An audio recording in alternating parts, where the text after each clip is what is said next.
Muy buenos días, los saluda Silvia Torres Morales, socia de Torres y Torres Lara Abogados. En nombre del grupo TITL les damos la bienvenida a nuestro webinar que hemos denominado Nuevo Reglamento de Inscripción para Cooperativas, evento dirigido a las organizaciones cooperativas en general.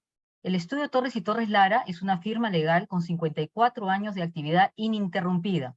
A la fecha, contamos con un staff multidisciplinario de más de 40 abogados, enfocados a brindar servicios de asesoría legal tanto preventiva como correctiva en todas las áreas del derecho. Asimismo, cabe precisar que nuestra firma forma parte del grupo TITL, compuesto por ACE Consultores, que es una consultora económica financiera, mediante la cual llevamos a cabo valorizaciones, due diligence, estructuraciones económicas financieras de empresas, estudios de mercados, entre otros. En segundo lugar, la Red Internacional de Negocios, la RIN, a través de la cual llevamos a cabo operaciones de intermediación empresarial a través de nuestra plataforma de negocios y de nuestros business brokers. Con esta red lo que se busca es facilitar el contacto entre nuestros clientes para la compra y venta de empresas, búsqueda de financiamiento, búsqueda de socio de negocio, ya sea a nivel nacional e internacional. Ya tenemos presencia en más de 20 países. Y en tercer lugar, LegalVerse, empresa pionera en el sector Legal Tech del mercado peruano, dedicada a la automatización de procesos legales, regulatorios y de seguros. El grupo TITL periódicamente organiza estos eventos en favor de nuestros clientes permanentes e invitados especiales.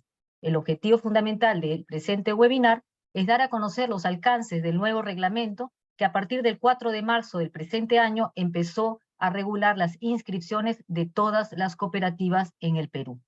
La mecánica del webinar será la siguiente. Tendremos 3 expositores que desarrollarán los temas por un espacio aproximado total de 45 minutos. Luego de las exposiciones, absolverán las consultas de los participantes por un espacio máximo de 10 minutos. Por ello, les pedimos que durante las exposiciones vayan redactando sus consultas en el chat del Zoom para que puedan ser absueltas finalizadas las 3 exposiciones. Y por favor, les pedimos que sean muy puntuales y muy claras. Respecto a las diapositivas que iremos compartiendo con ustedes mientras dure la exposición, no se preocupen, estas serán enviadas a sus correos a más tardar el día de mañana junto con una encuesta que les pedimos por favor la llenen para seguir mejorando. Dicho esto, pasamos a presentar a nuestros 3 expositores en orden de participación. En primer lugar, escucharemos al doctor Carlos Torres Morales. Él es abogado por la Facultad de Derecho de la Universidad de Lima, máster en Derecho Empresarial y con estudios de doctorado por la Universidad de Sevilla, España. Especialista en Derecho Societario y Cooperativo, profesor universitario, asesor externo de la FENACREP, conferencista en eventos nacionales e internacionales sobre cooperativas, autor de diversos artículos y libros en la materia, socio principal y jefe del área cooperativa de Torres y Torres Lara Abogados. En segundo lugar, escucharemos al doctor Luis Martín Cerreño Alba.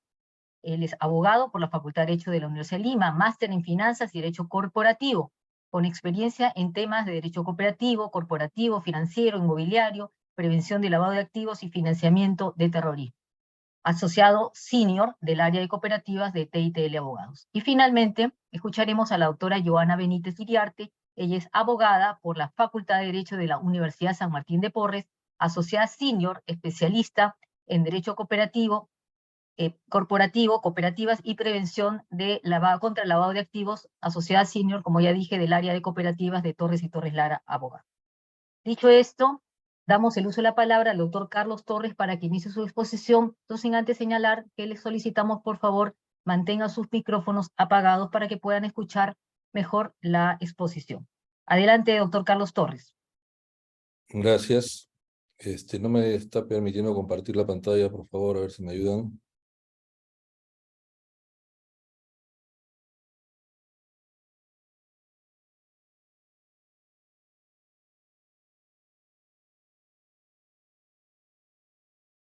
Ya, ahí lo están Ahora viendo. sí, por favor. Perfecto. Adelante.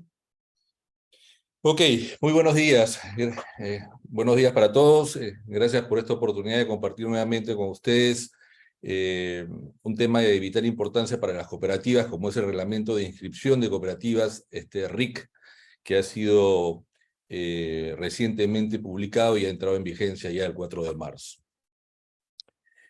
Como sabemos, las cooperativas han tenido y siguen teniendo hasta la fecha muchos problemas para lograr la inscripción de sus actos en los registros públicos, ¿no?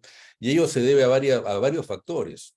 En primer lugar, a que la Ley General de Cooperativas nunca fue reglamentada. No es una ley que debía tener un reglamento general y reglamentos especiales, y estos reglamentos nunca se dieron. En todos los años de vigencia de la ley, esta nunca fue reglamentada y por lo tanto se generaron una serie de vacíos.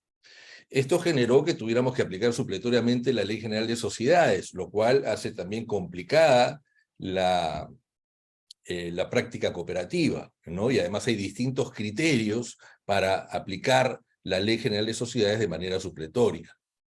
Esto genera, pues, que quienes son los operadores y los encargados de revisar los títulos que presentamos a registros públicos, que son los registradores, generen a su vez distintos criterios registrales.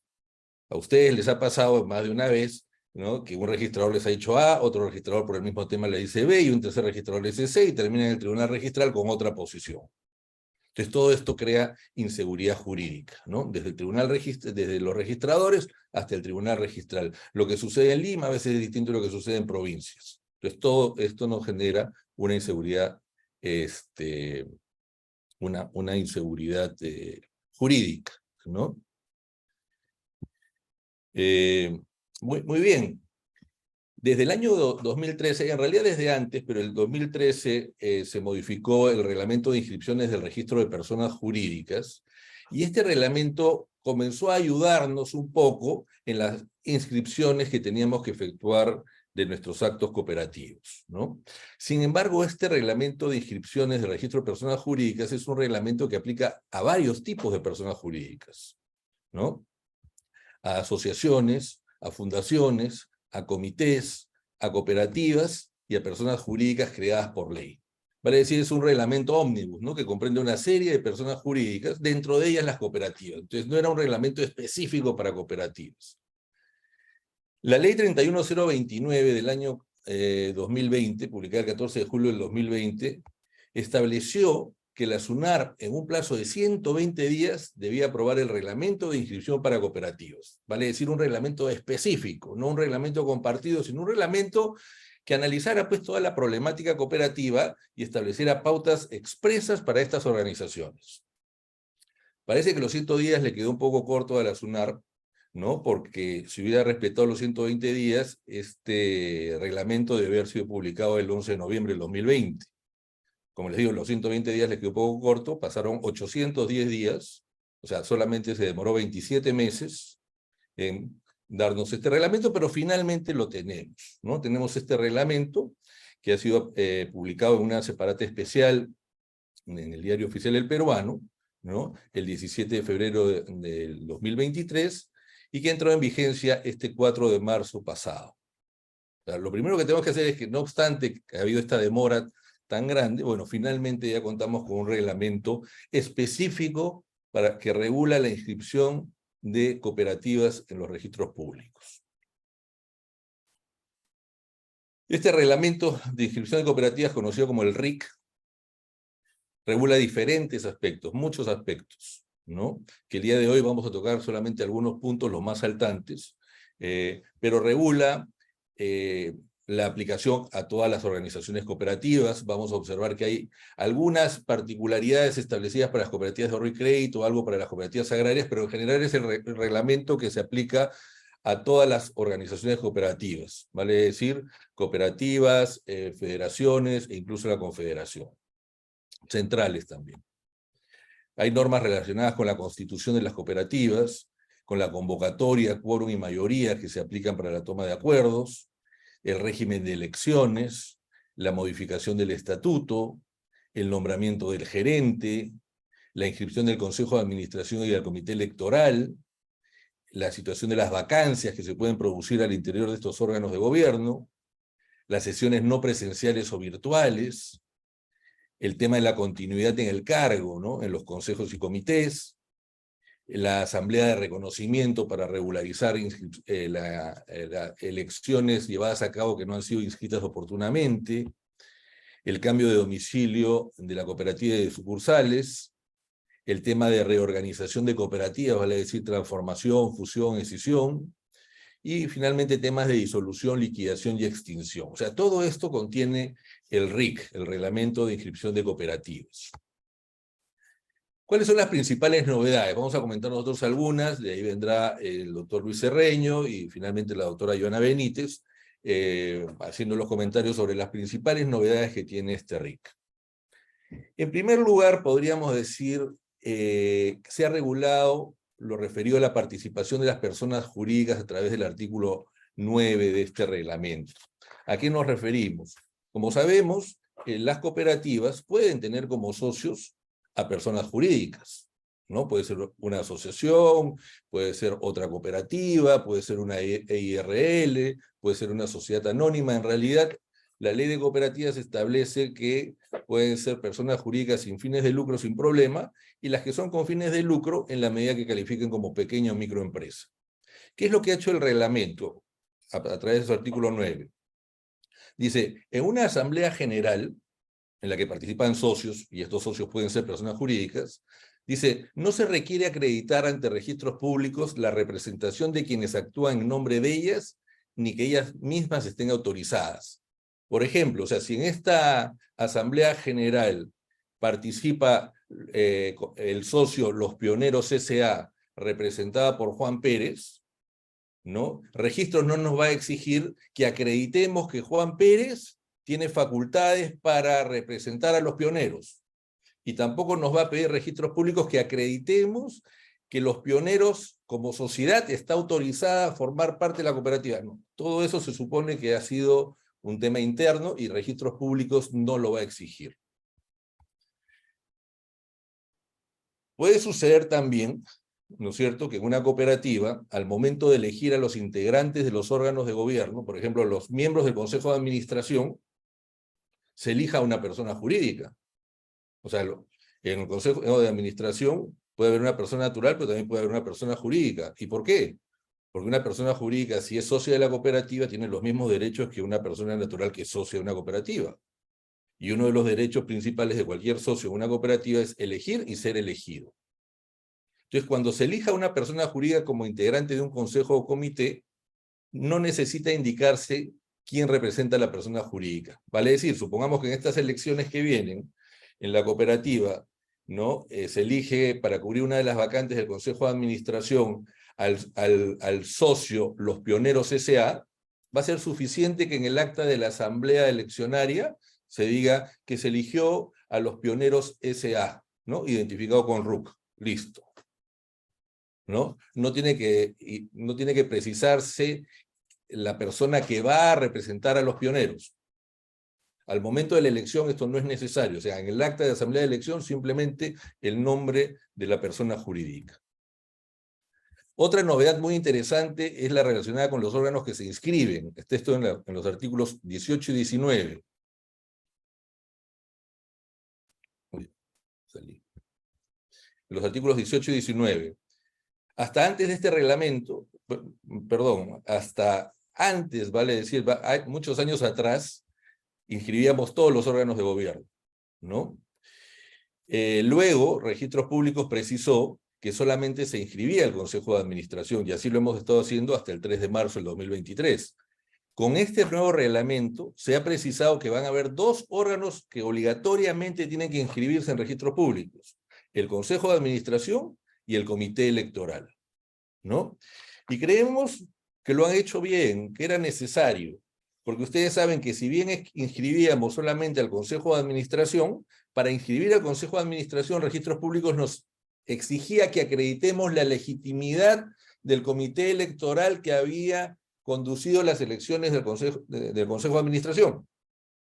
Entonces, acreditar esa legitimidad era tan trabajoso como preparar todo el expediente para inscribirlo en registros públicos. Entonces, creo que se ha hecho bien, creemos que se ha hecho bien en este reglamento al establecer que estos son los dos órganos que deben inscribirse en registros públicos. En cuanto a la convocatoria, quórum y mayorías, está regulado en los artículos 21 y 23, ¿no? Se han hecho interesantes precisiones. Por ejemplo, no se observará la convocatoria de Asamblea General efectuada por el presidente o vicepresidente. Hemos tenido infinidad de observaciones por parte de registros públicos, cuando veía que una convocatoria a asamblea, ¿no?, estaba firmada por el presidente, o estaba convocada por el presidente, y decía, no, el órgano que convoca es el Consejo de Administración, el presidente no puede convocar. Pero ya había jurisprudencia registral que decía, no, señores, hay que entender que el presidente actúa en representación del Consejo. Lo mismo lo hace el vicepresidente. Entonces, eso que se dijo ya en resoluciones del Tribunal Registral ha sido precisado ahora en el reglamento. Entonces, el registrador ya no va a observar convocatorias donde se diga que es el presidente o el vicepresidente el que convoca. Otra cosa que se ha precisado es que la constancia de convocatoria que presentamos a registros públicos para inscribir nuestros títulos, la va a poder emitir el presidente o el vicepresidente o los demás miembros en la medida que hagan quórum, ¿no? También es una buena precisión, porque algunos registradores decían, no, la constancia de convocatoria tiene que emitir todo el Consejo. No, la tiene que emitir el presidente o el vicepresidente, y si no están ninguno de los dos, la pueden emitir incluso los demás miembros en la medida que hagan quórum. ¿Y qué pasa con la Asamblea General convocada por vigilancia? También lo regula el reglamento, ¿no? Para inscribir una Asamblea General que ha sido convocada por vigilancia, debe presentarse la constancia del requerimiento que ha efectuado vigilancia de administración para llevar a cabo la Asamblea, y que obviamente la administración no lo ha hecho, la constancia de convocatoria a esta Asamblea General, que la va a firmar el presidente o el vicepresidente de vigilancia, y el acta de instalación del Consejo de Vigilancia para que el registrador compruebe que quien está emitiendo la constancia efectivamente tiene la condición de presidente o vicepresidente del Consejo de Vigilancia. Otro aspecto interesante, novedoso, es el relacionado con la Asamblea General Universal. Se ha regulado en el artículo 24. ¿Qué cosa es una Asamblea General Universal?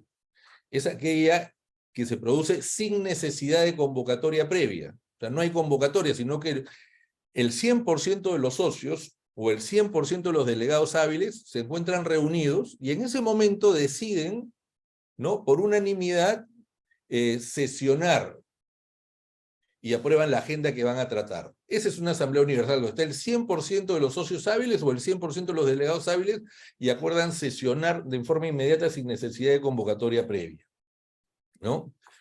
Entonces, además de reconocer esta situación a través del artículo 24, el reglamento dice que ese 100% se va a computar sobre los miembros hábiles, ¿no? Salvo que el estatuto disponga de manera distinta, pero como regla general es sobre los miembros hábiles. Y en segundo lugar, nos ha precisado que no se requiere que el acta esté suscrita por todos. Y esto es importante, porque cuando se aplicaba la Ley General de Sociedades, la Ley de Sociedades decía que una asamblea universal, el acta tiene que ser firmada por todos. Ah, y si teníamos una asamblea universal con 500 socios, tenía que ser firmada por 500 socios. Este reglamento ha precisado que no se requiere que el acta esté suscrita por todos los socios, claro, salvo que el estatuto lo ordene en forma expresa, ¿no? Acá el reglamento, por ejemplo, tiene un error, ¿no? Tiene un error porque dice que la Asamblea Universal es cuando estén presentes los socios o cuando estén representados. Y ya sabemos nosotros que en una cooperativa no se puede otorgar poder para que un tercero u otro socio me represente en la asamblea. Otro aspecto que regula este reglamento es un vacío que en algunas cooperativas existía. Sucedía que en algunas cooperativas, a través del estatuto, no se regulaba nada sobre la convocatoria, quórum y mayorías. Entonces, no está regulado en la ley. Y si no está regulado en tu estatuto, ¿qué se aplicaba? Y eso generó una serie de controversias, ¿no? Entonces, el reglamento ha precisado que si el estatuto no regula absolutamente nada sobre convocatoria, quórum y mayorías, ¿no? En primer lugar, la anticipación y medios empleados para convocar a los socios será, pues, el que ha venido utilizando la cooperativa, ¿no? Y el registrador no va a observar eso. En segundo lugar, oye, si no tienes regulado cuál es el quórum, bueno, el quórum va a ser, para el caso de las cooperativas y centrales, en primera convocatoria el 50% más 1, y en segunda convocatoria los que estén. Y en temas extraordinarios, primera convocatoria 2/3 de los socios hábiles o delegados hábiles, y en la segunda convocatoria 3/5 de los socios o delegados hábiles. ¿Y cuál es la mayoría en caso de silencio? ¿No? Todo esto es en caso de que el estatuto no lo regule, ¿no? Para el caso de cooperativas y centrales, 50% más 1 del quórum, y para temas extraordinarios, 50% más 1 de todos los socios hábiles o delegados hábiles. Y para el caso de las federaciones y confederaciones, de hecho, apliquen las normas del Código Civil. O sea, ya está supletoriamente establecido qué es lo que se va a aplicar. Con relación a las elecciones, hay varias precisiones que está haciendo el reglamento que son interesantes, las vamos a puntualizar nada más, entre el artículo 26 y 32, ¿no? En primer lugar, nos dice el reglamento que las elecciones pueden llevarse a cabo como punto exclusivo de una asamblea general o puede ser un punto más de la agenda. ¿Ok? O sea, nosotros podríamos convocar a una asamblea cuyo único punto sean las elecciones, o podemos convocar a una asamblea que tenga 10 puntos y uno de los puntos sea las elecciones. Cualquiera que sea la fórmula, ya sea que sea un punto exclusivo o que sea uno de los puntos de la asamblea, las elecciones tienen que ser conducidas obligatoriamente por el comité electoral, ¿no? Es más, nos dice el reglamento, mira, registros no va a observar si en la misma asamblea se elige en forma previa a los miembros del comité electoral. Oiga, pero el estatuto decía que debía elegirse en otro momento anterior. No, no importa, no importa. Con el fin de facilitar las inscripciones, no se va a observar que en la misma asamblea, si es que se necesita, se elija previamente al comité electoral para que conduzca las elecciones de los demás órganos de gobierno.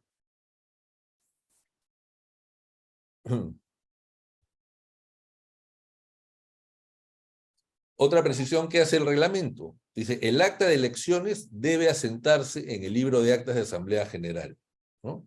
Ok, puede asentarse también en el libro de actas del Comité Electoral, pero para efectos registrales lo que va a valer es el acta asentada en el libro de la Asamblea General. Otra precisión, dice, la Asamblea General la preside el presidente del Comité Electoral si es punto exclusivo y si no el presidente del Consejo de Administración. O sea, si hemos convocado a una asamblea cuyo único punto de agenda son las elecciones, el presidente de esa asamblea es el Comité Electoral. O sea, esa asamblea la preside el Comité Electoral. Pero si hemos convocado a una asamblea en la que hay 10 puntos y uno de ellos es la elección de los órganos de gobierno, muy bien, esa asamblea va a ser presidida por el presidente del Consejo de Administración, va a haber un secretario, y cuando se llegue al punto de las elecciones, el presidente del Consejo de Administración cederá la conducción al presidente del Consejo de Vigilancia o a los miembros del Consejo de Vigilancia que estén presentes. Nos indica el reglamento también que es obligatorio precisar el periodo de cada miembro elegido. Recuerden, la asamblea elige a los titulares, elige a los suplentes y debe precisar el periodo por el cual los elige. 1 año, 11 meses, 10 meses, 27 días, ¿no? Debe precisarlo. Recuerden que la asamblea no asigna cargos, no elige al presidente, vicepresidente, secretario, solo elige al titular o suplente y establece el periodo de cada miembro. Otra precisión que hace el reglamento. Si el número de miembros no es divisible entre 3, no se observa que la renovación sea menor a 1/3. Claro, si nosotros tenemos un consejo de administración compuesto por 5 personas, 1/3 de 5 personas es 1.66, ¿no? O de 4 es 1.33. Entonces, registros públicos no va a observar esas situaciones. Ya lo decía la jurisprudencia registral, pero ahora lo tenemos a nivel de una norma que obliga a todos los registradores. Otra precisión, se puede elegir menos si permite tener quórum. ¿Qué significa esto? De repente en esta asamblea tenemos que renovar a 2 titulares, ¿correcto? Oiga, pero solamente se ha presentado un candidato y solamente hemos podido elegir uno. ¿Voy a poder inscribirlo cuando tenía que reemplazar a 2? Habían registradores que nos decían que no, habían registradores que nos decían que sí. Bueno, el reglamento ahora dice, sí lo vas a poder inscribir, siempre y cuando eso te permita tener quórum.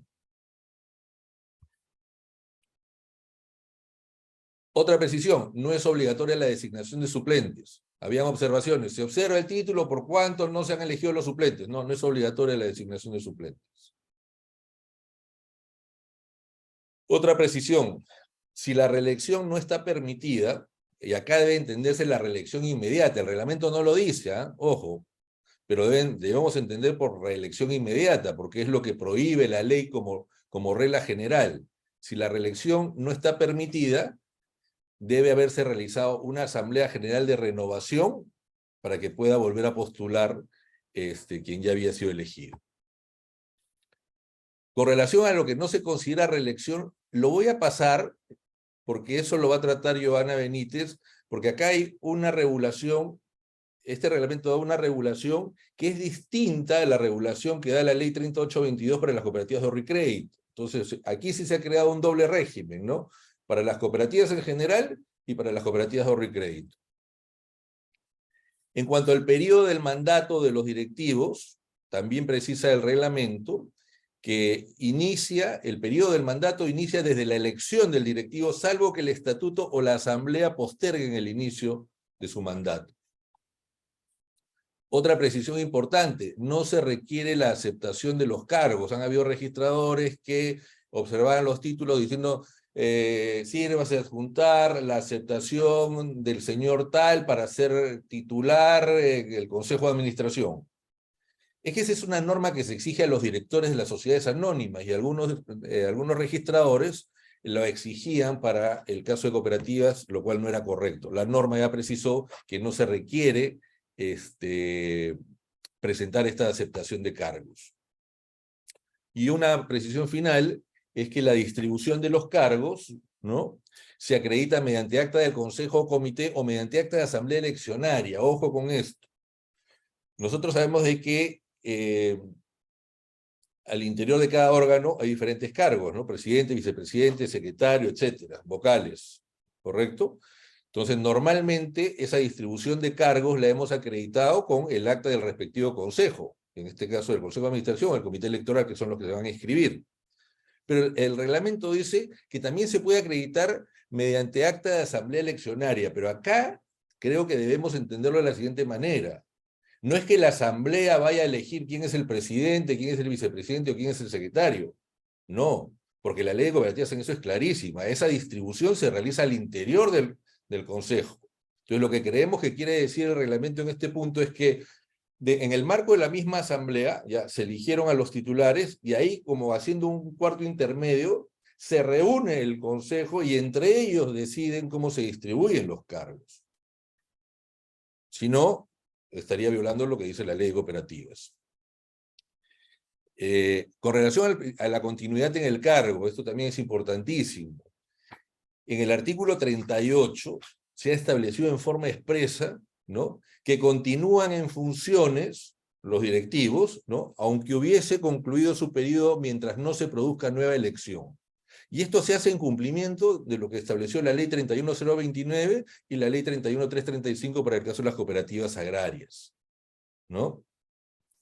Y han hecho una puntualización muy, muy importante, que esta continuidad rige sea cual fuera la fecha en que fueron elegidos, no necesariamente durante el estado de emergencia. O sea, esto significa que ya a nivel normativo queda totalmente aclarado, ¿no?, que los directivos son elegidos por un periodo determinado, ¿correcto? Pero si vence su mandato y no ha habido elecciones, no ha habido quien los reemplace, van a continuar en el cargo. En general, todas las cooperativas de manera indefinida, el caso de las agrarias máximo por 1 año, pero van a continuar en el cargo. Había registradores que en base a una directiva registral decían, no, pero esto se aplica solo si es que terminó su mandato a partir del estado de emergencia. Era una interpretación que no sabemos de dónde salió porque la ley 31029 no lo condicionó a nada. Felizmente este reglamento ha precisado que esta continuidad rige sea cual fuere la fecha en que fueron elegidos, y no necesariamente dentro de un estado de emergencia. Y acabando, tenemos la asamblea de reconocimiento en el artículo 41, ¿no? También está reconocida en forma expresa, que nos sirve para regularizar 3 o más elecciones realizadas que no han sido inscritas. ¿Quién la convoca? El último presidente del Consejo de Administración, y ahora se ha precisado, aunque su mandato estuviera vencido. El acta debe consignar fecha de cada elección, periodo de funciones, indicando el día y fin, de inicio y de fin. Y una precisión muy importante, dice, no se va a observar que el periodo de funciones ejercido por cada integrante haya sido inferior o superior al establecido estatutariamente. En cuanto a las sesiones no presenciales, hay que tener en cuenta dos situaciones que regula el reglamento. Las que están reguladas en el estatuto, hay cooperativas que ya regulan en su estatuto las sesiones no presenciales y hay cooperativas que no lo tienen regulado. Muy bien, las que sí lo tienen regulado, dice el reglamento que el acta puede ser digital o manuscrita. Lo de digital todavía no se aplica, en realidad. O sea, el acta sigue siendo manuscrita. En el acta debe precisarse el medio tecnológico que se ha utilizado. No es exigible el requisito de votación secreta, por el cual también nos han estado observando. Y bueno, se olvidaron de regular las sesiones virtuales mixtas, pero que creemos que sí son posibles. Pero ¿qué pasa con las cooperativas que no tienen regulado en su estatuto las sesiones virtuales? ¿No? El reglamento dice, miren, se les aplica la segunda y tercera disposición complementaria y final de la ley 31.194. ¿Qué dice esta norma? Que van a poder sesionar de manera virtual si es que estamos en un estado de excepción, por ejemplo, un estado de emergencia, ¿no? Si estamos en un estado de emergencia. Si no estamos en un estado de excepción o de emergencia y no lo tienen establecido en su estatuto, no pueden sesionar virtualmente. Muy bien, pero ¿y si sesionamos cuál es el quórum y mayorías? Porque hubo una norma que dijo que el quórum tenía que ser 50% más 1. No, señores. Si estamos en esa situación, el quórum es el que establezca el estatuto. El quórum y la mayoría es el que establezca el estatuto. Y una de las disposiciones que más alegría nos ha causado encontrar en este reglamento es esta, la disposición final. Los registradores no solicitarán autorizaciones de los gobiernos regionales o del INCOP, ¿no? Increíblemente, en el año 92, más o menos, 1992, quedó disuelto el INCOP, ¿no? Y quedaron sin efecto todas las disposiciones de la ley de cooperativas que hacían referencia al INCOP o a los gobiernos regionales. Sin embargo, hasta la fecha teníamos registradores, ¿no?, que nos pedían la autorización, la aprobación del INCOP, ¿no? Ya esta norma lo dice en forma expresa, los registradores no van a solicitar autorizaciones de gobiernos regionales o del INCOP, simple y llanamente porque esas funciones fueron derogadas, ¿no? Y necesitamos pues una norma que finalmente lo diga para que sea cumplido. Bueno, hasta aquí llego yo. Cedo la palabra en este momento al doctor Luis Cerreño para los siguientes comentarios. Dejo de compartir.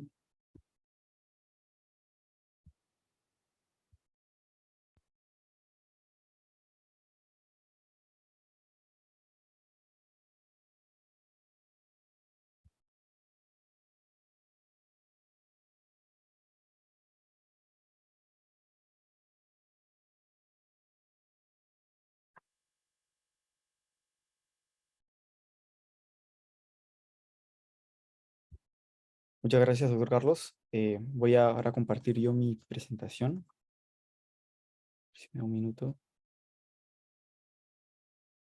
No sé si pueden verla. Sí, ya está, correcto, adelante. Muchas gracias. Bueno, en este caso, lo que vamos a ver conmigo son los siguientes puntos, ¿no? El primero es condiciones especiales del acto constitutivo para constituir una cooperativa primaria o central, lo mismo que está regulado en el artículo 11 de este RIC, ¿no? Como mencioné, estas condiciones especiales se aplican para cooperativas primarias y centrales, y lo que lo dice la norma es que en el acto constitutivo lo que debemos hacer es detallar la suscripción del capital inicial de la cooperativa y el monto mínimo de aportaciones que va a aportar cada socio al momento de la constitución de la cooperativa, ¿no? Ahora, aquí hay algo bastante interesante, porque el reglamento lo que nos indica es que no se requiere acreditar el pago del capital al registrador, ¿no? Y en el asiento de constitución de la cooperativa no se va a consignar ni el capital inicial y tampoco va a ser inscribible las variaciones del capital, que bien sabemos que varía a lo largo de la vida de la cooperativa, ¿no? Solamente vamos a tener como requisito al momento de la constitución de este tipo de cooperativas detallar, ¿no?, la suscripción del capital inicial y el monto mínimo que le corresponde a cada socio, ¿no? Pero registralmente no se va a publicitar esta información, ¿de acuerdo? Como siguiente punto, tenemos el tema de nombramiento del gerente, que está regulado en los artículos 15 y 16 del RIC. ¿Y qué es lo que nos dice? En el acto constitutivo, cuando se crea una cooperativa, lo que corresponde es nombrar al primer gerente, ¿no? Y su inscripción de este, es decir, en registros públicos, se da con la inscripción a la par del acto constitutivo. ¿A qué me refiero? A que cuando la cooperativa se constituya, en el documento que conlleva el acto constitutivo, se tiene que detallar ahí quién va a ser el gerente de la cooperativa. Respecto a las inscripciones posteriores, porque es normal que a lo largo de la vida de la cooperativa las gerencias puedan pasar a diferentes personas, lo que vamos a tener que hacer es, bueno, presentar una solicitud a registros públicos de inscripción del nuevo gerente, y lo que se tiene que poner ahí, adjuntar a ese documento, es la copia certificada notarial, o si en la localidad de la cooperativa no hay notarías, lo tendría que certificar el juez de paz correspondiente a dicha locación, y que lo que se va a certificar es el acta de consejo de administración en donde se nombra a este gerente. Asimismo, a esa acta certificada se le va a adjuntar la constancia de convocatoria y quórum de la sesión de consejo de administración que se dio con motivo del nombramiento del gerente. ¿De acuerdo? Entonces, dos cosas importantes aquí. El primer gerente se inscribe en conjunto con el acto constitutivo, y para los posteriores lo que se tiene que hacer es un acta de sesión de consejo de administración donde se nombra este nuevo gerente y adjuntar la constancia de convocatoria y quórum de esa sesión. Siguiente punto, el tema de órganos unipersonales, que está regulado en el artículo 17 del RIC. ¿Qué entendemos por órganos unipersonales? Como su mismo nombre lo dice, son órganos de una sola persona, ¿no? El RIC menciona que puede darse en el caso de todos los consejos y comités, es decir, se puede dar en el Consejo de Administración, el Consejo de Vigilancia, en el Comité Electoral y en el de Educación. ¿Cuál es la regulación que establece el RIC respecto a estos órganos unipersonales? ¿No? Lo deriva totalmente al estatuto, ¿no? Dice, la propia cooperativa en su estatuto debe definir el número máximo de socios con que debe contar la cooperativa para que sea aplicable, ¿no? Y para que proceda la designación de órganos unipersonales. No obstante, a modo de comentario debemos mencionar que la Ley General de Cooperativas ya mencionaba este tema de órganos unipersonales y detalla, ¿no?, que la regulación respecto a estos tipos de órganos se iba a dar en el reglamento de cooperativas, ¿no?, que hasta la fecha no contamos. Y se está regulando, ¿no?, esta situación a través de una norma diferente que vendría a ser pues el RIC, ¿no? Podría traer esto algunas contingencias porque le da a la cooperativa la libertad de definir absolutamente todo respecto a los órganos unipersonales. No se menciona la cantidad de socios mínima, ni cómo se va a manejar la renovación por tercios en estos casos, ¿no? Entonces hay ciertos vacíos, ¿no?, que podrían traer contingencias a futuro por parte de las cooperativas en caso opten por este tipo de órganos, ¿no? Como siguiente tema, tenemos el nombramiento de apoderados, que está en el artículo 20 del RIC, que para nombrar apoderados, ¿no?, es bastante parecido al nombramiento del gerente, solamente que en este caso se está nombrando a una persona que va a tener ciertas facultades otorgadas ya sea por la asamblea o por el consejo de administración, ¿no?, para facultades generales o puntuales que se requiera dentro de la cooperativa, ¿no? ¿Qué es lo que se le debe presentar a registros públicos? Es, bueno, la solicitud de inscripción del apoderado, al cual se va a adjuntar la copia certificada del acta notarialmente, o en caso no se cuente con una notaría dentro de la localidad de la cooperativa, el acta debería ser certificada por un juez de paz, Y el acta que va a certificar es el acta de asamblea, donde se nombra al apoderado, o el acta del consejo de administración, donde se designa a esta persona. Adicionalmente, este acta lo que hay que adjuntar es la constancia de convocatoria y la constancia de quórum correspondiente. No podría surgir la duda por parte de ustedes, ¿no? ¿Cuándo corresponde a la asamblea nombrar al apoderado y cuándo corresponde al consejo de administración nombrar al apoderado, ¿no? Como bien saben, el estatuto de la cooperativa y la ley general de cooperativas regula facultades para estos dos órganos. Entonces, el otorgamiento de facultades que va a dar tanto asamblea como el consejo de administración corresponde a las facultades que ellos podrían delegar, ¿no? Cuando yo quiero otorgarle a una persona una facultad que recae en asamblea, no a un apoderado, ¿no? Por ejemplo, ¿no? Que pueda suscribir un inmueble, ¿no? Que cuesta $1.000.000 y la aprobación de la compra de ese inmueble recae en asamblea por el monto, ¿no? Ahí asamblea nombra al apoderado para que él pueda suscribir el documento correspondiente, porque es facultad de la asamblea aprobar este tipo de actos jurídicos, ¿no? Igual en el caso de administración va a poder delegar las facultades que le corresponden a dicho órgano. Entonces, ¿cuándo va a ser asamblea o cuándo va a ser consejo de administración? Va acorde a las facultades que van a delegar ambos órganos. Como siguiente tema tenemos la vacancia por remoción o destitución, que está regulado en el artículo 33 del RIC. Y para escribir este tipo de vacancias, ¿no? Lo que hay que hacer es que hay que presentar a registros públicos la solicitud de inscripción correspondiente, presentar la copia certificada, ¿no?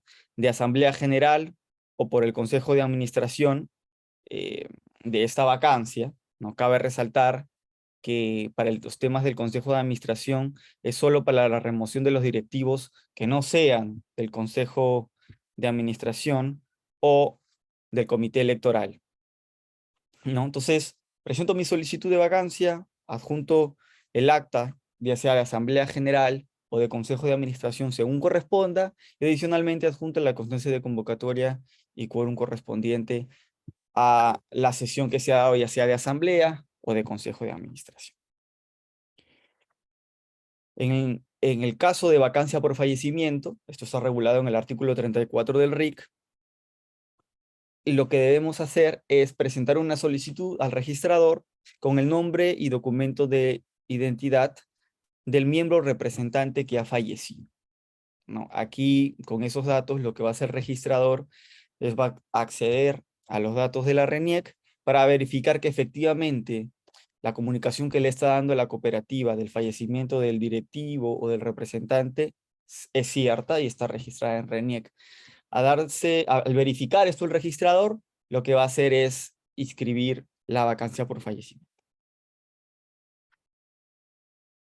Las vacancias por renuncias, regulado en el artículo 35 del RIC. ¿Cómo debemos actuar en estos casos? ¿No? Primero debemos hacer nuestra solicitud de inscripción de este tipo de vacancias, ¿no? Y debemos adjuntar la carta notarial de la renuncia de este directivo, ¿no? Que la ha recepcionado la cooperativa, ¿no? En caso no se tenga, ¿no? O el directivo no haya mandado la carta a la cooperativa, lo que hay que hacer es a la solicitud de inscripción puede darse la renuncia a través de una sesión del propio órgano, ¿no? A través de la cual se deja por sentada la renuncia del directivo y con esto es lo que se presentaría a registros públicos, ¿no?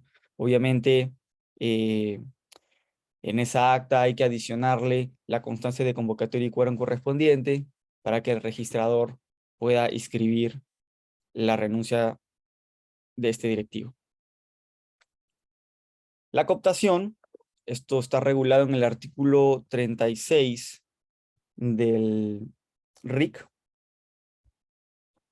y lo que menciona es que en el mismo título de vacancia o mediante un título posterior, la la cooperativa puede solicitar la inscripción, la recomposición de los órganos de la cooperativa, que obviamente son inscribibles en registros públicos, que sabemos que son el Consejo de Administración y el Comité Electoral, ¿no? En este caso, la cooptación se da cuando hay una vacancia dentro del órgano y no se cuenta con suplentes para poder reemplazar esos directivos.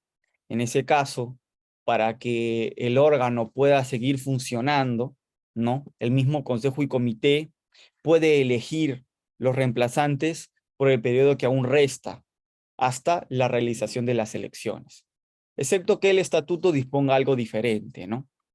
Es decir, que el estatuto regule estas situaciones y no le permita al consejo y comité realizar la cooptación, ¿no?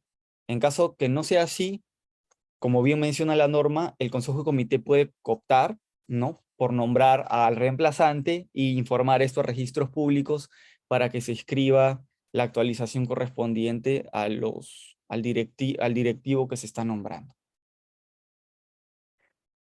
Vacancias múltiples, ¿no? Regulado en el artículo 37 del RIC.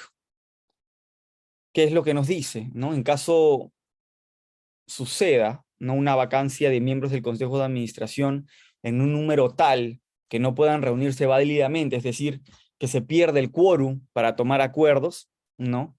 Lo que nos menciona el RIC es que podemos inscribir la elección de los reemplazantes efectuada en Asamblea General convocada para el propósito por los consejeros restantes, ¿no? Si existe una vacancia múltiple, ¿no?, que hace que los consejeros ya no tengan quórum y no puedan tomar acuerdos, lo que se tendría que hacer es que los consejeros que quedan soliciten que la asamblea se reúna para elegir a los reemplazantes correspondientes, ¿no?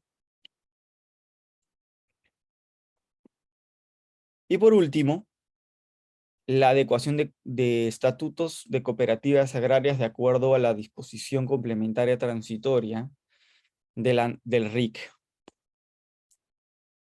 ¿Qué es lo que nos menciona esta norma, ¿no? Nos menciona que las cooperativas agrarias deben adecuar su estatuto conforme a lo previsto en la segunda disposición complementaria transitoria de la Ley 31335.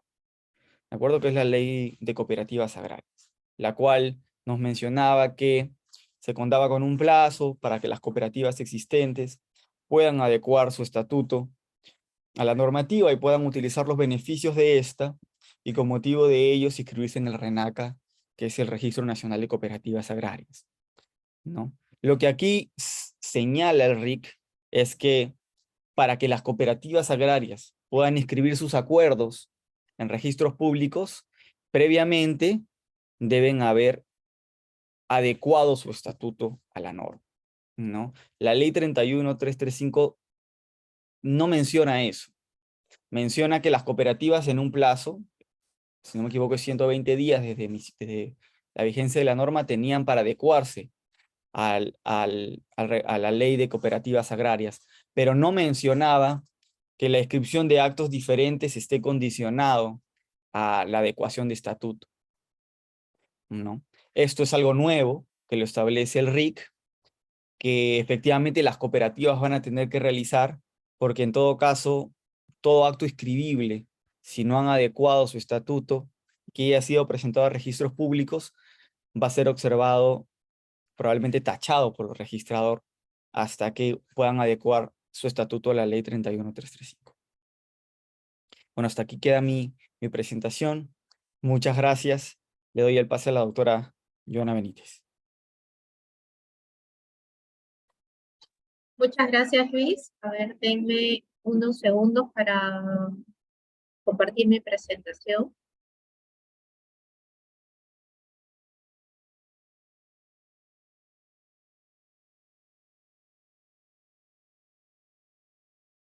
Muy buenos días con todos. Voy a continuar con la presentación de las disposiciones más importantes del RIC, del Reglamento de Inscripciones Cooperativas. Para iniciar, voy a mencionar el tema de la inscripción de las sucursales, ¿no? El artículo 47 del reglamento señala cuáles son los documentos que deben presentarse en caso se quiere inscribir la sucursal de una cooperativa. Y bueno, los documentos son el parte notarial que contiene la escritura pública del acuerdo para establecer una sucursal, y también se debe señalar la designación de un representante y cuáles van a ser las facultades. Este parte va a ir acompañado también de la constancia de convocatoria y la constancia de quórum. ¿Y quién va a estar a cargo de la inscripción? ¿A quién debe solicitarse la inscripción del establecimiento de una sucursal? Es al registrador donde consta inscrita la cooperativa. Luego vamos a ver cuáles son las reglas especiales para el caso de las cooperativas de ahorro y crédito.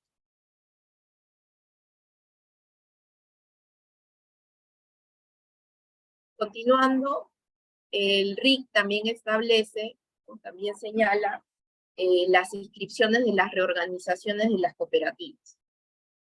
En el caso de, menciona los casos de la transformación, fusión o escisión, ¿no? Específicamente, no señala otros tipos de reorganizaciones de las cooperativas, pero se entiende que sí son aplicables, si es posible, por ejemplo, efectuar una reorganización simple, aun cuando el reglamento el RIC no lo haya establecido expresamente, ¿no? Y en el caso de la transformación de una cooperativa, por ejemplo, de una cooperativa a una persona jurídica no cooperativa, o viceversa, en el caso de una persona jurídica no cooperativa a una cooperativa que quiera transformarse en una cooperativa, el reglamento establece qué información va a solicitar el registro para proceder a la inscripción, y es el parte que es la escritura pública que contiene el acuerdo de transformación de la cooperativa, ¿no?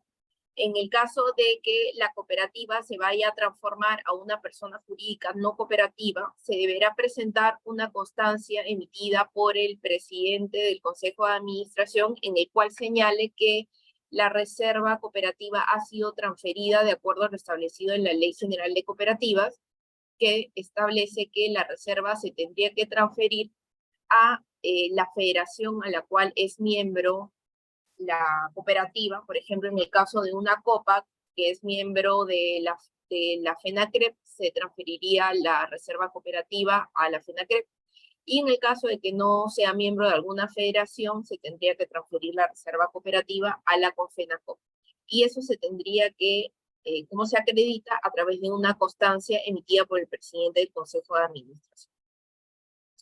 También debe presentarse la constancia de la convocatoria y quórum, y el original de la publicación en el diario del acuerdo de transformación, o la copia certificada notarialmente de esta publicación en el diario.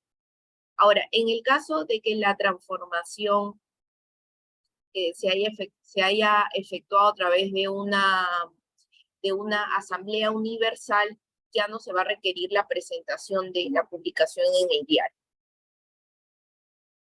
Y en el caso de la fusión de una cooperativa, que también puede ser una fusión de una cooperativa con una persona jurídica no cooperativa o viceversa, ¿no? Lo que te va a exigir el registro para la inscripción, ¿no? Es la escritura pública que contenga el acuerdo, o la copia certificada de la asamblea, ¿no? Que contenga el acuerdo de fusión.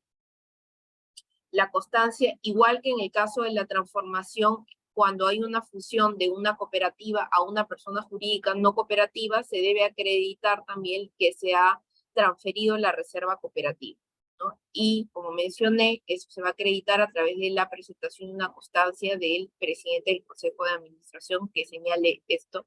Específicamente, también se va a presentar una constancia del gerente general en el cual señale que no ha habido una oposición por parte de algún acreedor, también la constancia de convocatoria y quórum, y la publicación en el diario, ¿no? El original de la publicación en el diario del acuerdo de fusión, o una copia certificada del acuerdo de la fusión. En el caso de la escisión, que puede ser una escisión parcial o total de la cooperativa, ¿no? cuando se tiene que presentar la escritura pública que contiene el acuerdo de cesión o una copia certificada del acuerdo que contenga el acuerdo, la constancia, cuando hay cuando con motivo de la decisión, por ejemplo, que se va a escindir un bloque patrimonial de la cooperativa y se va a transferir a una persona jurídica no cooperativa, ¿no? O hay una decisión total, ¿no?, de la cooperativa para la conformación, por ejemplo, de una nueva sociedad. En este caso, se deberá presentar una constancia, ¿no?, del presidente del Consejo de Administración, en el cual señale que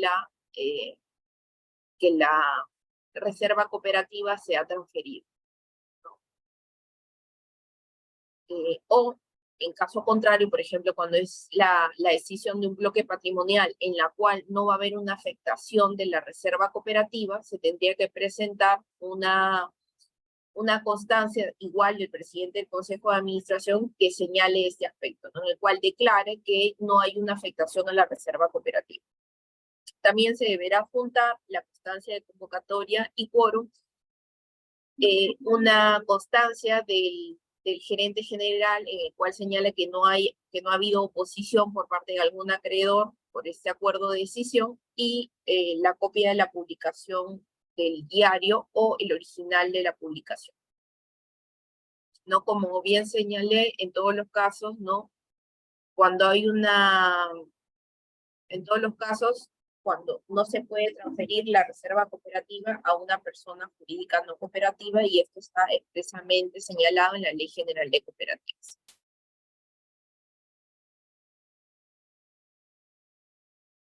Ahora, continuando, en el caso de la disolución de una cooperativa, ¿no?, que te exige el RIC, que es señalado expresamente el RIC, que se debe presentar para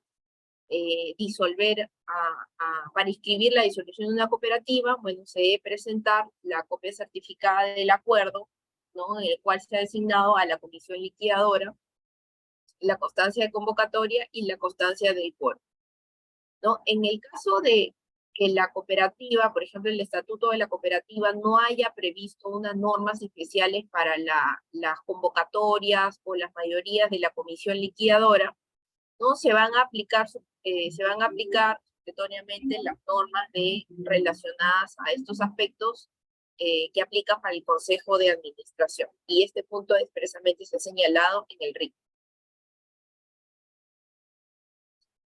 Y en el caso de la extinción de una cooperativa, ¿no?, que es lo que se debe presentar, es un documento privado con la certificación de la firma del liquidador o los liquidadores que han participado en la liquidación de la cooperativa, señalando cuál es el nombre completo, el documento de identidad y el domicilio de la persona que se queda en custodia de los libros de la cooperativa, así como señalar cuál ha sido el destino de la reserva cooperativa.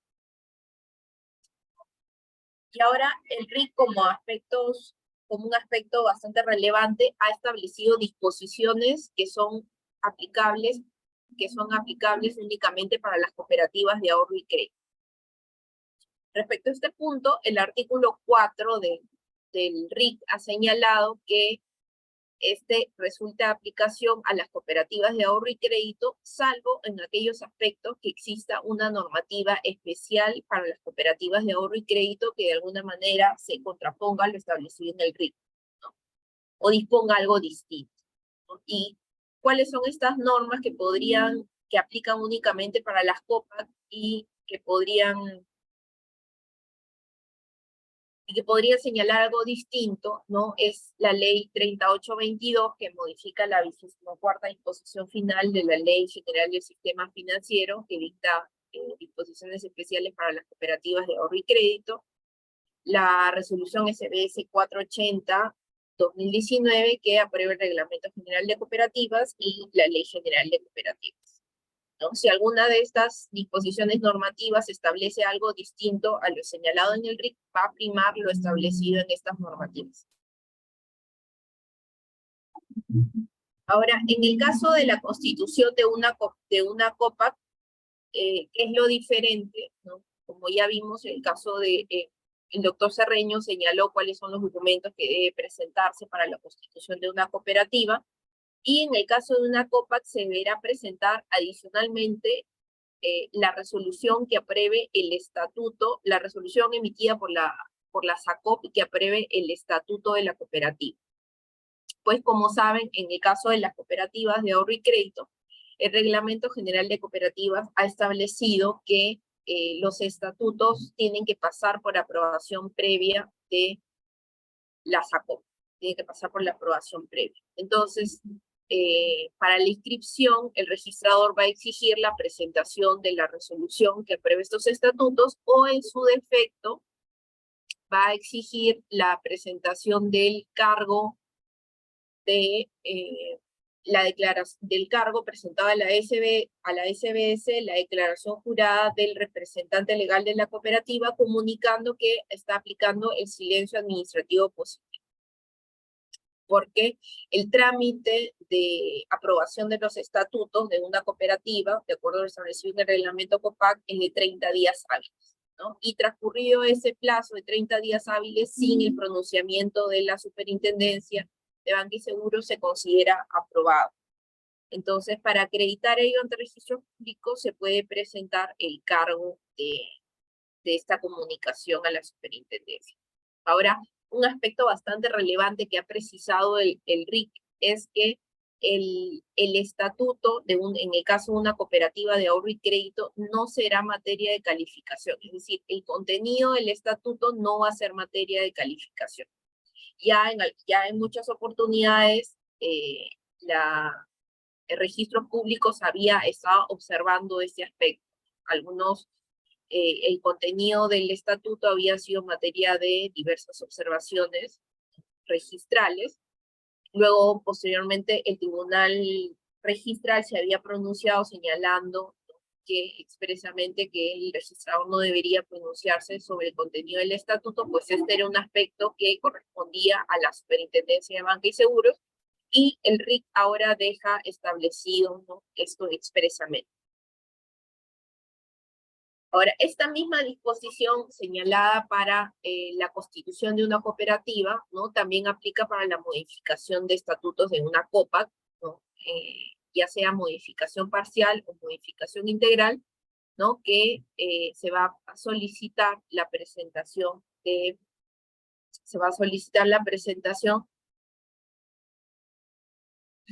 la resolución que apruebe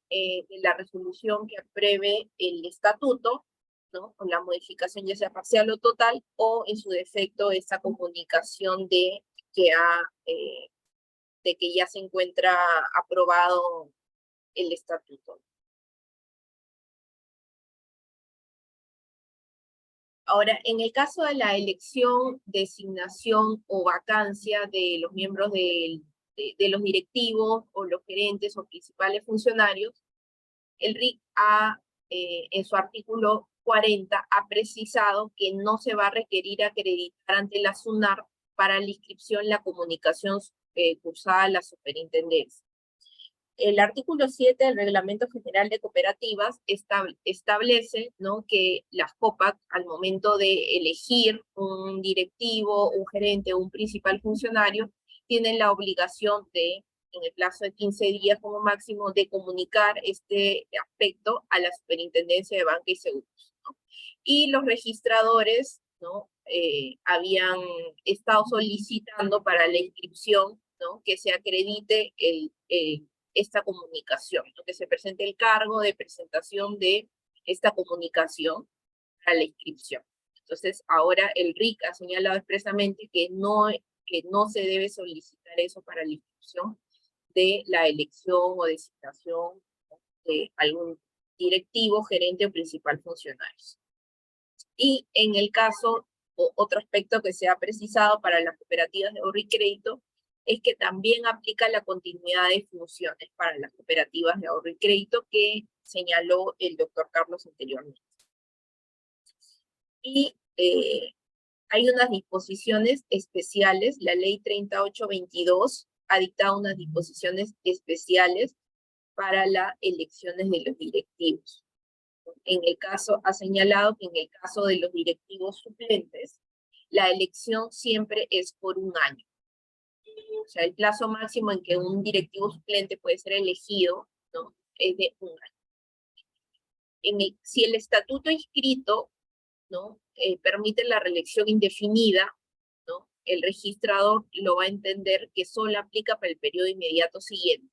En el caso de las cooperativas de ahorro y crédito, no aplica la reelección indefinida. Y en el caso de la reelección inmediata, sí se podrá establecer en el estatuto la reelección inmediata, salvo en el caso de los miembros del Consejo de Administración. Es decir, cuando un miembro del Consejo de Administración quiera ser elegido como un miembro del Consejo de Vigilancia, eso no está permitido, pues la ley 3822 lo ha prohibido expresamente. Ahora, la misma regla también aplica para los suplentes. ¿Eso qué quiere decir? Si un suplente del Consejo de Administración va a ser elegido como titular en el Consejo de Vigilancia, también aplica la misma prohibición. No podría ser elegido como miembro titular del Consejo de Vigilancia.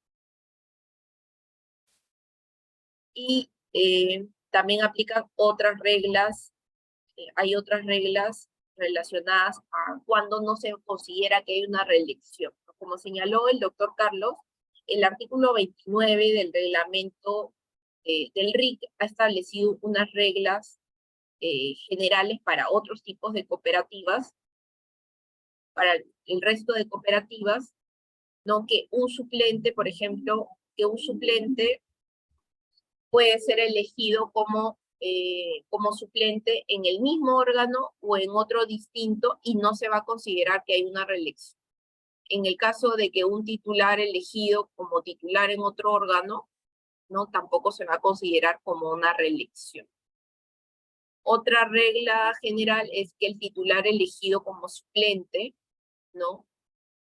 Cuando un titular es elegido como suplente en el mismo órgano o en otro distinto, tampoco se considera que hay reelección. Cuando un titular es elegido luego como suplente, tampoco se considera que hay reelección. Y cuando una persona, por ejemplo, en el caso de cooptación que explicó el doctor Cerreño, cuando una persona es elegida para cubrir una vacancia ocurrida en uno de los consejos o comités, podría ser elegido para el periodo inmediato siguiente sin que se considere que ha habido una reelección. Ahora, estas reglas que estoy señalando no aplicarían para el caso de las cooperativas de ahorro y crédito, por cuanto ellas tienen unas reglas especiales establecidas en la ley 3822, ¿no?, que establece que un suplente es elegido como, cuando no se considera que hay una reelección, cuando un suplente es elegido como titular en el mismo órgano, ¿no? Ahora, hay una duda en relación a este aspecto que muchas veces nos consultan. Por ejemplo, cuando un suplente asume como titular ante la vacancia de un titular, por ejemplo, que el titular tenía un plazo de 3 años, había sido elegido por un plazo de 3 años, y como saben, el suplente es elegido por un plazo como máximo de 1 año. Entonces, se pensaba que cuando el suplente asume como titular, ¿no?, en algunos casos surgía la duda de si asume como titular por el plazo que le quedaba a este titular, por ejemplo, por el plazo de 3 años, o si únicamente es por el periodo de 1 año. Y la ley 3822 ha establecido expresamente que este suplente, aun cuando asuma como titular, solamente es por el periodo de su mandato por el cual ha sido elegido. En este caso sería por 1 año. Entonces, a la siguiente elección se va a tener que elegir a un nuevo miembro titular. Ahora, en el caso de que un miembro suplente es nuevamente elegido como suplente, cuando un miembro suplente es nuevamente elegido como suplente en el mismo órgano o en otro, tampoco se considera como reelección para el caso de las cooperativas de ahorro y crédito. Y cuando un miembro titular o suplente que ejerce por un plazo menor para cubrir una vacancia y es elegido para el periodo inmediato siguiente, tampoco se considera como una reelección. ¿no? Que es lo que señalaba al inicio, ¿no? Cuando un suplente asume el cargo de titular, ¿no? Y luego este suplente es elegido como titular para el periodo inmediato siguiente del mismo órgano o de otro, no se considera que ha habido una reelección, ¿no? Y esto se establece en la ley 3822. Entonces, digamos que estas disposiciones son aplicables únicamente para las cooperativas de ahorro y crédito.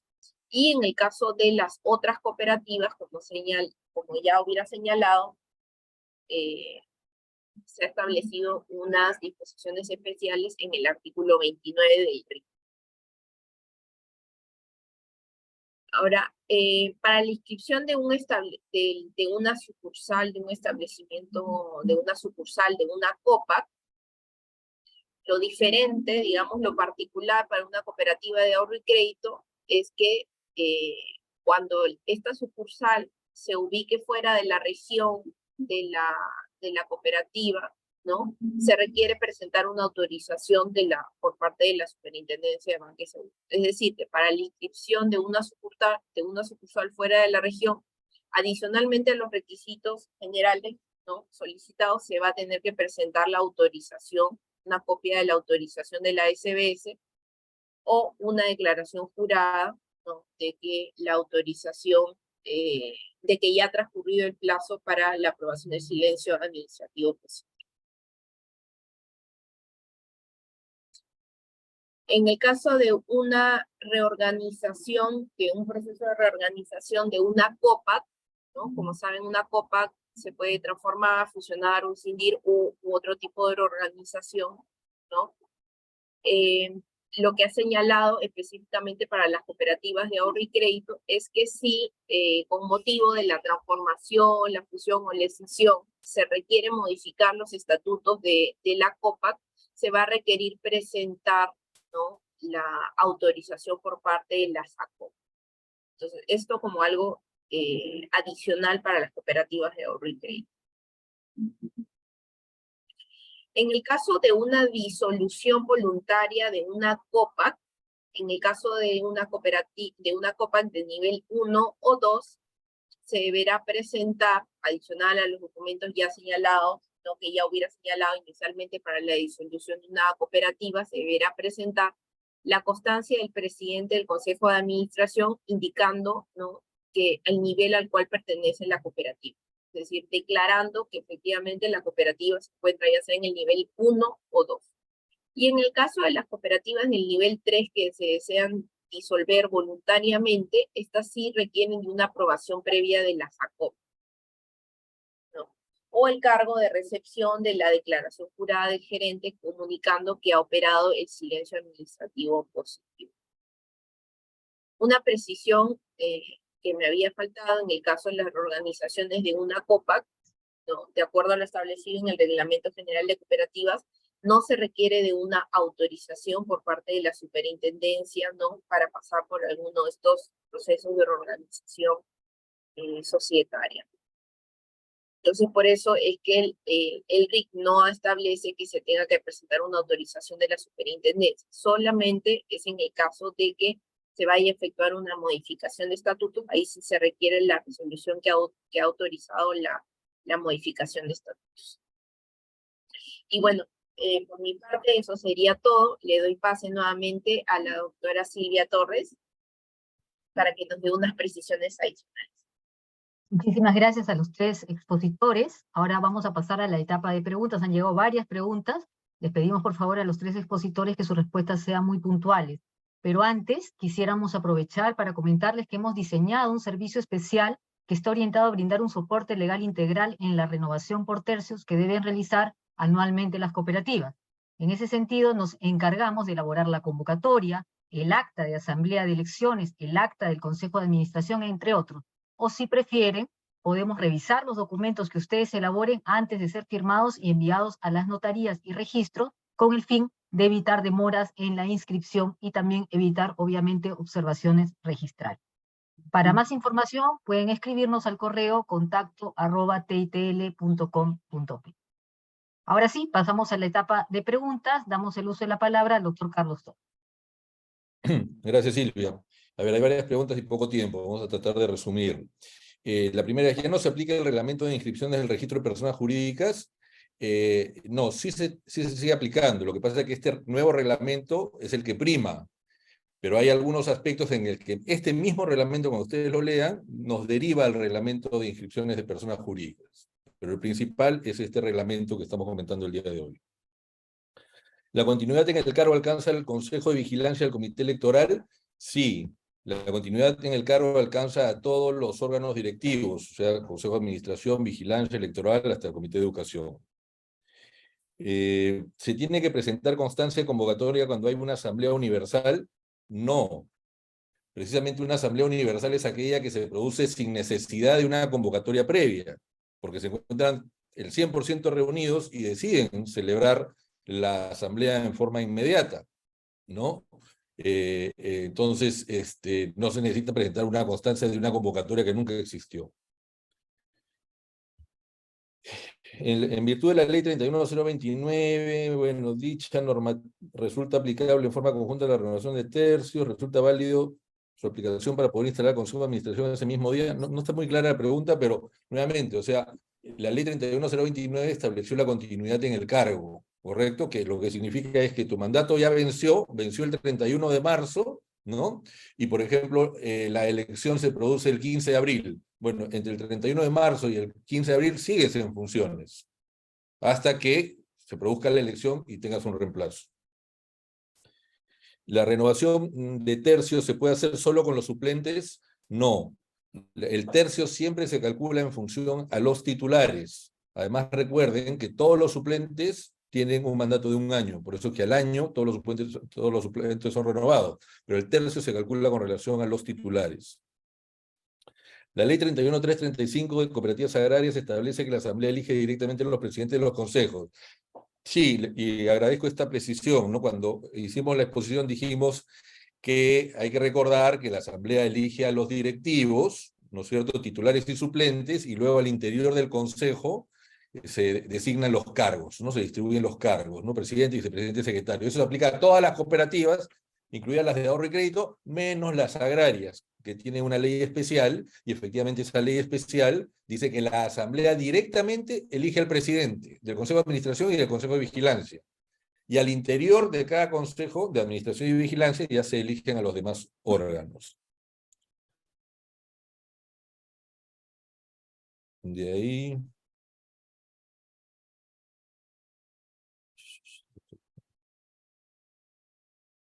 Había una más. Cuando hablamos de renovación por tercios, se entiende que mínimo se debe renovar a 2 miembros por periodo para el Consejo de Administración, constituido por 5 miembros. ¿Qué pasa si en un periodo solo se renueva 1 miembro? Claro, habíamos dicho que la renovación por tercios es 1/3 del total. O sea, si son 9 integrantes, 1/3 será 3. Si son 6, 1/3 será 2. Pero si son 5, no nos da, ¿no? Y vamos a tener un año que se va a renovar menos de 1/3. Pero eso ya está permitido en forma expresa, o sea, no va a ser objeto de observación. Cuando el mandato de los directivos salientes aún no se encuentra vencido, es posible la renovación por tercios, señalando que el inicio del periodo de funciones comienza el día siguiente del vencimiento de los directivos salientes. O sea, aquí lo que nos están preguntando es, estamos en la asamblea de elecciones, ¿no? Y vamos a elegir a los directivos, pero el día de la asamblea de elecciones todavía está vigente el mandato de los anteriores. Claro, lo que tendrían que hacer es elegir a estos directivos, pero precisar que su mandato comienza cuando termina el de los vigentes. Porque si no lo hacen así, va a haber una superposición de mandatos y va a ser observado por registros públicos. Y creo que esa por mi parte, a ver si hay una más. Sí, es la misma, ya. Con eso termina mi parte, Silvia, gracias. Adelante, Luis, por favor. Muchas gracias, doctora. Bueno, en este caso voy a responder un par de preguntas. ¿Cuándo un apoderado es nombrado por Asamblea General y cuándo es nombrado por el Consejo de Administración? Tal cual como mencioné, es de acuerdo a las facultades que se van a derivar al apoderado, ¿no? En este caso, si se le quiere otorgar facultades que competen a la Asamblea General, el nombramiento del apoderado compete a la Asamblea General. Si es un apoderado que va a ejercer facultades que le competen al Consejo de Administración, el Consejo de Administración es el que tiene que nombrar al apoderado, ¿no? Todo es dependiendo de las facultades que se le va a otorgar a esta persona, ¿no? Si no se nombra al gerente general en el acto constitutivo, el título saldría observado. Bueno, como recién el RIC ha salido en emisión hace unos días, es decir, la vigencia se ha entrado en vigencia hace unos días, todavía no se tiene jurisprudencia respecto a este tema, pero yo creería que sí podría salir observado por parte del registrador, porque el RIC menciona que en el acto constitutivo se debe nombrar al gerente general y inscribir a la par, ¿no?, la constitución de la cooperativa con el gerente, ¿no? En caso de no hacerlo, probablemente lo que habría que hacer es una reapertura del acta de asamblea constitutiva y nombrar al gerente general con la finalidad de poder subsanar la observación que posiblemente pueda establecer el registrador. Y después vi aquí una pregunta en relación a la cooptación, ¿no? En la cual nos indican que si la cooptación va en contra de lo establecido por la Ley General de Cooperativas, que menciona que la Asamblea General es la que elige a los directivos de una cooperativa, ¿no? En este caso, lo usual es que la Asamblea nombre a los directivos de la cooperativa. La cooptación existe con la finalidad de poder continuar el funcionamiento del órgano, ¿no? A veces los directivos renuncian, probablemente puedan fallecer, entran en impedimentos, etcétera, y impiden que el órgano pueda seguir funcionando válidamente. Y hasta que se constituya una asamblea de elecciones para la cooperativa, eso toma cierto tiempo, y en ese tiempo el órgano podría verse afectado, el que ha perdido al directivo, hasta que se celebra la asamblea de elecciones. Entonces, en este caso, si es que el estatuto no lo prohíbe, se le da la facilidad a los directivos a que puedan cooptar, ¿no? Por el periodo que queda vigente el órgano, ¿no? Los mandatos del órgano. Entonces, el objetivo de la cooptación es que el órgano pueda seguir funcionando válidamente, ¿no? Que no se pierda. Por ejemplo, imaginemos que el Consejo de Administración no pueda funcionar y que tengamos que esperar hasta la asamblea de elecciones, ¿no? Entonces se le da la facilidad a estos directivos para que puedan nombrar a alguien que reemplace a este directivo que ha salido y no tiene suplente, ¿no? Para que el órgano pueda continuar funcionando y no se afecte el desarrollo de la cooperativa, ¿no? Esto no va en contra de la Ley General de Cooperativas, ¿no? Es un tema excepcional que se permite para que los órganos puedan seguir funcionando, ¿no? En caso de la cooperativa no desee esta posibilidad, puede establecerlo expresamente en el estatuto, y efectivamente tendríamos que ir a una asamblea de elecciones para que se pueda nombrar al reemplazante de ese directivo que ha salido y que no tiene suplente. Por este lado son todas mis preguntas. Conforme, Después, entonces, finalmente, Joana, por favor. Joana, sí. Gracias. Ok, Silvia, gracias. A ver, tengo algunas preguntas. En el primer caso es, si en el caso de las COPAC es obligatoria la elección de los directivos suplentes, ¿no? O se aplica lo señalado en el RIC. Bueno, en el caso de las COPAC, al igual que en el resto de cooperativas, no es obligatoria la elección de directivos suplentes, aun cuando el estatuto señale la posibilidad de que los consejos y comités deben estar conformados por suplentes, ¿no? O pueden estar conformados por suplentes. No es obligatorio. Es decir, la elección es válida aun cuando no se hayan elegido a miembros suplentes.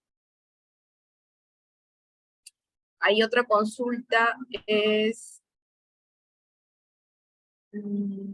si un miembro, creo que ya lo había absuelto en la exposición, si un miembro suplente del Consejo de Administración puede postular como titular al Consejo de Vigilancia, y en este caso, de acuerdo a lo establecido en la Ley 3822, esto no es posible, ¿no? Los miembros del Consejo de Administración no pueden conformar para la siguiente elección, no pueden pasar al Consejo de Vigilancia. Ahora, en el caso de los miembros del Consejo de Vigilancia, sí podrían conformar para el periodo siguiente el Consejo de Administración.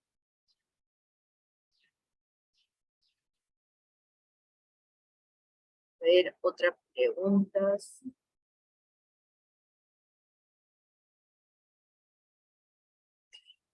Hay otra consulta relacionada para inscribir la modificación de estatutos de una COPA. ¿Qué documento se debe presentar al registro para acreditar que aplica el silencio administrativo positivo de aprobación de estatutos por parte de la superintendencia? Bueno, cuando ha transcurrido los 30 días hábiles para la aprobación de los estatutos por parte de la superintendencia y esta no se ha pronunciado y requerimos inscribir el título de modificación de estatutos, lo que tendría que hacer el representante legal, el gerente general, es emitir una declaración jurada de que ha transcurrido el plazo y que de 30 días y que está aplicando el silencio administrativo positivo, y este cargo de presentación presentado por mesa de partes de la SBS se presenta a registros públicos para la inscripción cuando no se cuenta con la resolución que aprueba los estatutos. No, entonces, este es el documento que serviría para acreditar que ya se cuenta con la aprobación de los estatutos.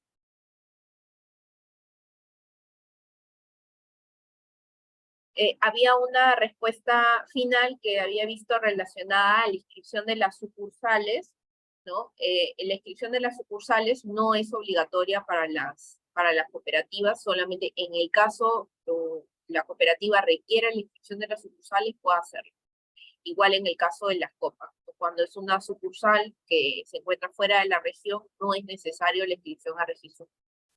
Pero de ser el caso que requiera efectuar la inscripción, se va a requerir la presentación de la autorización por parte de la superintendencia.